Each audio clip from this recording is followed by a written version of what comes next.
conditions across the valley right now are fairly calm, but that's going to change within the next couple of hours because we are anticipating the arrival of that cold front that's now entering South Texas, just north of Corpus Christi. Here's a look at the Local 23 Fire Bureau. As we look at the rest of our Thursday, we are expecting those storms to start flaring up for between the 6 a.m. hour and the 10 a.m. hour, and they could be lingering into the 1 p.m. hour. We're only going to top out in the 70s for today, and then temperatures are going to get cooler in those afternoon hours. So we're probably going to be in the 60s by 3 p.m.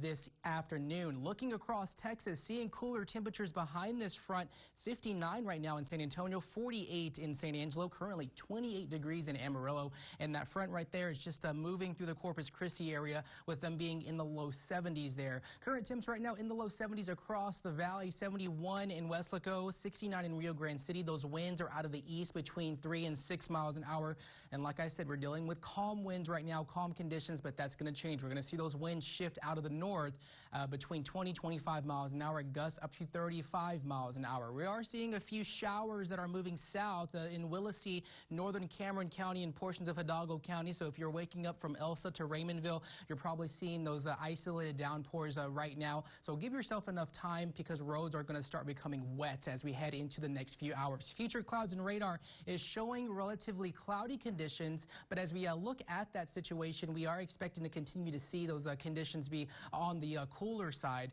as that front arrives. Expecting this widespread isolated storms as we go throughout the 9 a.m., 10 a.m. hours. So during the lunchtime hour, we could be dealing with some heavy rain and some storms there, and this could potentially be causing some flooding on roadways.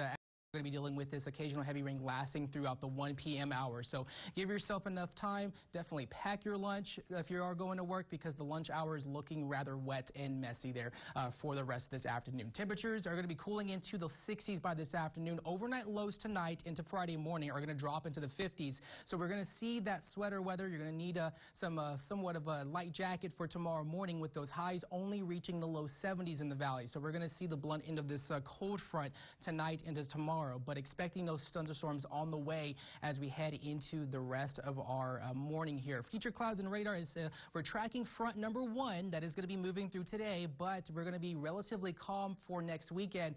Cloud cover lasting through the weekend into Friday. We could see some isolated showers for our coastal areas and then warming back up into the 80s for Saturday and Sunday. And then when we get into Monday, we're expecting another cold front to move through the state of Texas, bringing some showers, keeping those temperatures in the low 80s to potentially actually in the 70s. Overnight lows once again dropping into the 50s there with some isolated showers from Sunday night into Monday morning. So we're expecting somewhat of roller coaster weather across the valley as we head into the next 7 days. We're still tracking.